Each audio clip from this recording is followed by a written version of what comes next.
If you're looking to be more self-sufficient and grow more of your own food by volume, try these 7 vegetables. Guten Yardening, everybody! In our journey towards self-sufficiency, part of what we've had to determine is which vegetables work the best for us when it comes to overall volume of production. Because we have a limited space, we need to make sure that we are picking the vegetables that will produce the most for us, as that's essential for our own family's needs. And so in this video today, we're going to talk to you about 7 of our favorite high volume production vegetables that we want to recommend from our own experience as those that are going to make a difference when it comes to the output from your garden space. So let's go ahead and get started. At up to 4 pounds per plant, pole beans are a fantastic volume increaser to your harvests. Now, bush beans and pole beans are both very good producers, but pole beans will produce more beans over the life of the plant because they have a longer production season than your bush beans. And so if you're looking to improve the volume of your harvest, pole beans just make sense. Now, they take around 60 to 70 days to get started harvesting, but once they're there, they can harvest for several months up until they die because of disease or because of frost. You want to keep them in a sunny spot with well-draining soil, and again, if you take care of them, which means if you pick continuously, you're going to see great production. That's one of the things that you're going to notice about a lot of the vegetables that we talk about today. The more you pick, the more you harvest, the more you're going to get in the long run. 2 recommendations I have for you for your bean crop to make the most of it. 1, keep the plants well watered so that you don't have to worry about them drying off. And 2, pick your beans in the morning because that's when they're going to be their most crisp and their sweetest, and you can enjoy them the most after harvest. Remember, beans are easy to can, and beans are also easy to blanch and freeze, so you can store them long term. And on top of all of that, they are incredibly nutritious.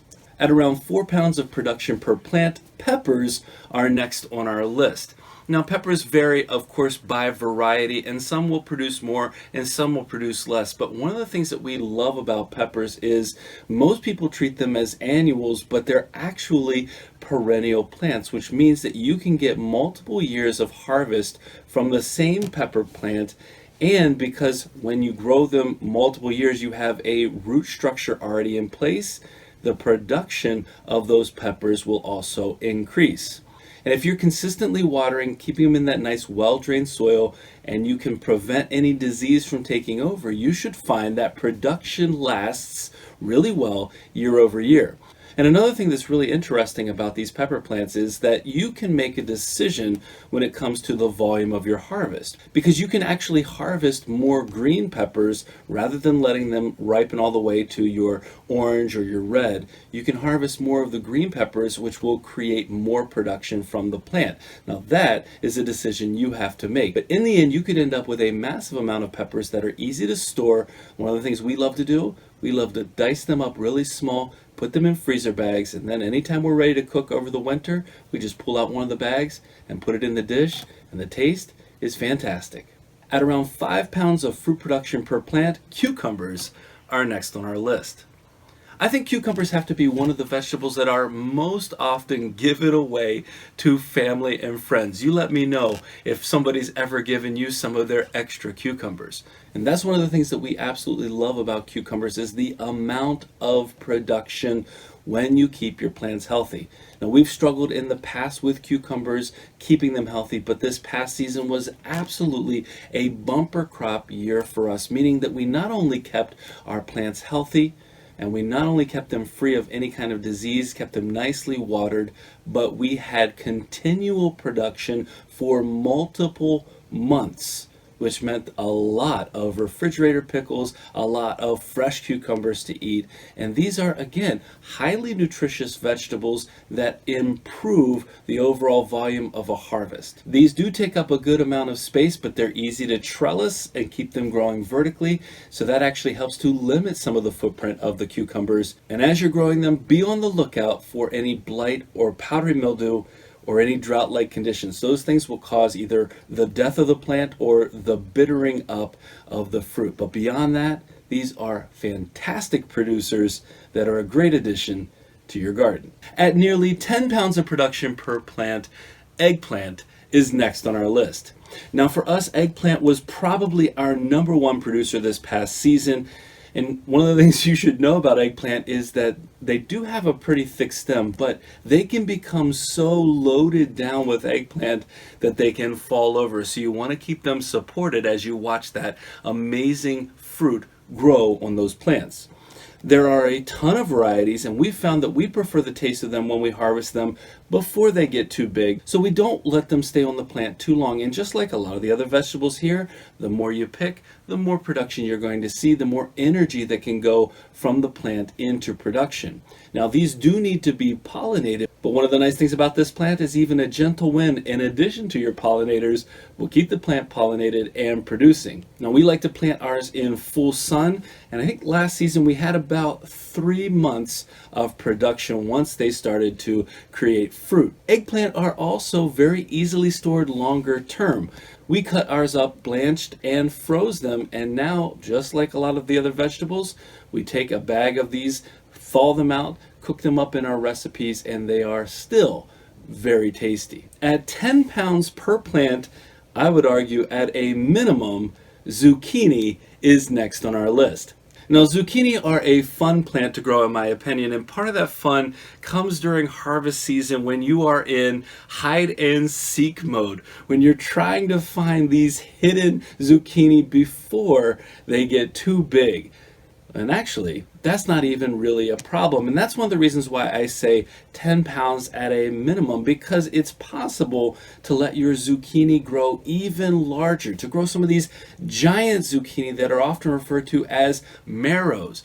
And one of the cool things about those giant zucchini is they taste a little different, but they still have a great taste.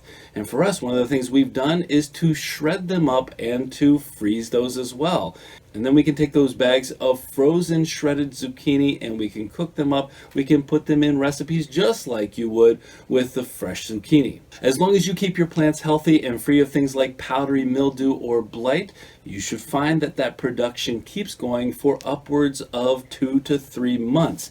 And if you're pulling off these 2 to 3 pound zucchini or bigger off of these, you're going to get a massive amount of production. This is a great nutritious vegetable, and on top of that, how many vegetables can you say taste great as the main vegetable of a meal and also taste amazing as a part of dessert? At between 5 and 25 pounds of harvest per plant, yellow summer squash is next on our list. Fried, steamed, in a casserole, or however you enjoy yellow squash, this is one of our favorites. If you plant this in rich, well-draining soil, you are in for a growing treat. After only about 2 months, you'll find the massive production kicks into full swing. And like zucchini, if you keep the plant healthy, your production can last at least 2 months. The squash that you get are not only tasty, but they add a great deal of volume and they're rich in vitamins and minerals. So you're packing a great nutritional punch if you're growing these summer squash. And there are a ton of varieties with lots of different great tastes. Now, one thing to keep in mind with yellow squash is they do not have the same shelf life as your winter squash. These summer squash will not last as long, and so you want to have a plan in place as you start harvesting these in order to make sure you're able to preserve them, whether that's canning or cutting up and freezing, whatever that looks like to you. You want to make sure that you have the next step in place because you're going to see some great production. At 8 to 30 pounds of production per plant, tomatoes is last on our list. Now, tomatoes are what we call here garden candy because fresh grown tomatoes are some of the best treats, I think, imaginable from the garden. And there are many different suggestions out there for getting the most production out of that garden candy, but there are a few things that I think you should know about them as you're growing. Like most of the vegetables on this list, tomato plants will produce more tomatoes if you pick consistently because you can allow the energy of the plant to go away from ripening up your tomatoes back into the production of new tomatoes. And if you're growing indeterminate tomatoes, you're going to see that production continues for months at a time. You can make the decision about pinching off the suckers from these tomatoes. Again, there are tons of different suggestions about what's best and what's not best. But if you do that, keep in mind that you are going to impact a couple of things: the speed of ripeness and also the amount of sweetness in your tomatoes due to the fact that you're affecting the photosynthesis or the amount of photosynthesis. So many people suggest that to get the most volume from tomatoes, you should harvest them before they are fully vine ripe. And again, allow the energy of the plant to be directed back into that tomato production and then the ripening of the younger, the smaller tomatoes as they're coming in. One thing's for sure, you could end up with a massive harvest that is perfect for storing over the long winter, that is perfect for making spaghetti sauces, pizza sauces, salsa.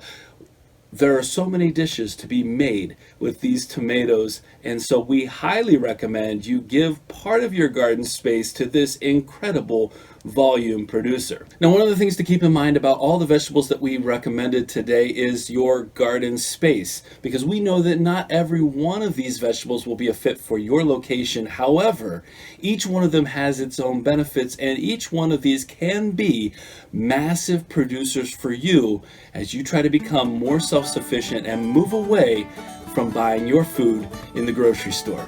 Well, we hope you enjoyed this video today, and if you did, don't forget to give us a like, leave us a comment, remember to share and subscribe, and most importantly, remember, when you're with us, you are good to grow.